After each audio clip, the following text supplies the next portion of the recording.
ये है talks news network और आप देख रहे हैं पॉलिटॉक्स, राजनीति का कच्चा चिट्ठा।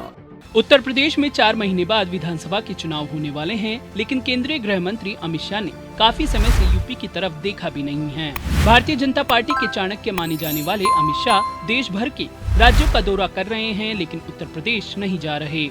इसी बीच अब भाजपा के सूत्रों का कहना है कि हाल ही में बीजेपी मुख्यालय में एक बैठक हुई है, जिसमें अमित शाह के यूपी दौरे पर मुहर लग गई है।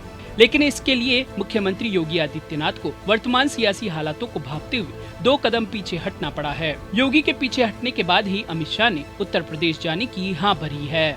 अब ये 2 कदम कौन से हैं, इसकी चर्चा आगे करेंगे। आपको बता दें कि हाल ही के दिनों में अमित शाह कई बार अपने गृह राज्य गुजरात के दौरे पर रहे। गुरुवार को शाह गोवा के दौरे पर थे, फिर शुक्रवार को अमित शाह पोर्ट ब्लेयर भी गए थे। बता दें, गोवा में भी उत्तर प्रदेश के साथ ही अगले साल विधानसभा के चुनाव होने वाले हैं, जिसके चलते गोवा पहुंचे अमित शाह ने पार्टी की तैयारियों के बारे में नेताओं से बातचीत की। यही नहीं, अमित शाह का अगले हफ्ते के आखिर में 2 दिन के लिए एक और चुनावी राज्य उत्तराखंड जाने का कार्यक्रम है। यहाँ देवभूमि में भी अगले साल विधानसभा चुनाव होने हैं। उसके बाद अमित शाह 3 दिन के लिए जम्मू कश्मीर जाने वाले हैं, जहाँ परिसीमन का काम चल रहा है और अगले साल चुनाव की संभावना है। तो इस तरह वर्तमान बीजेपी में नरेंद्र मोदी के बाद नंबर 2 के दिग्गज नेता अमित शाह उत्तर प्रदेश छोड़कर बाकी सभी राज्यों का एक के बाद एक दौरा कर रहे हैं। अब सवाल यह है कि अमित शाह उत्तर प्रदेश अभी तक क्यों नहीं गए, जबकि बीजेपी ने वहां चुनाव का बिगुल बजा दिया है। खुद प्रधानमंत्री नरेंद्र मोदी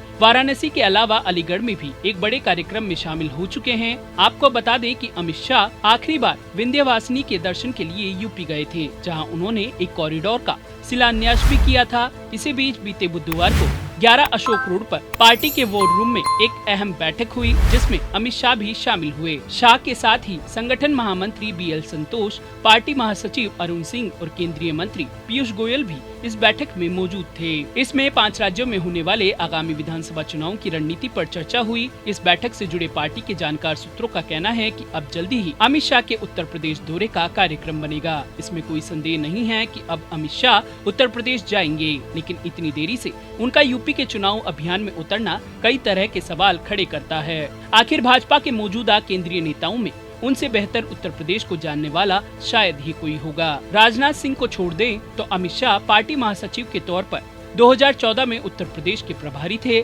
जिसमें भाजपा ने 72 और उसकी सहयोगी पार्टी ने 1 यानी 80 में से 73 लोकसभा सीटों पर ऐतिहासिक जीत दर्ज की थी। यही नहीं, राष्ट्रीय अध्यक्ष के नाते 2017 के विधानसभा चुनाव की कमान भी अमित शाह ने ही संभाली थी, जिसमें भाजपा रिकॉर्ड 312 सीटों के साथ बहुमत में आई। इसके बावजूद इस बार अमित शाह का अभी तक उत्तर प्रदेश के चुनावी समर में नहीं उतरना बताता है कि कुछ न कुछ झोल तो कहीं न कहीं बचा है। इसके जवाब में सूत्रों का कहना है कि उत्तर प्रदेश में मुख्यमंत्री योगी आदित्यनाथ अकेले चुनाव लड़ने की तैयारियां कर रहे हैं और उन्होंने खुद से सारे एजेंडे तय किए हैं। यहाँ तक कि पार्टी आलाकमान की ओर से घोषणा किए बगैर ही योगी आदित्यनाथ ने यूपी में अपने को चेहरा बनाकर अपने नाम काम पर चुनाव लड़ने का ऐलान कर दिया। यही कारण था कि पिछले दिनों खबर आई थी कि पार्टी का आला नेतृत्व मुख्यमंत्री योगी आदित्यनाथ से बहुत खुश नहीं है। लेकिन अब हालात बदल रहे हैं। सीएम योगी को यह एहसास हो चुका है कि बिना अमित शाह के उत्तर प्रदेश चुनाव में पार पाना नामुमकिन है। सूत्रों की माने तो लखीमपुर कांड के बाद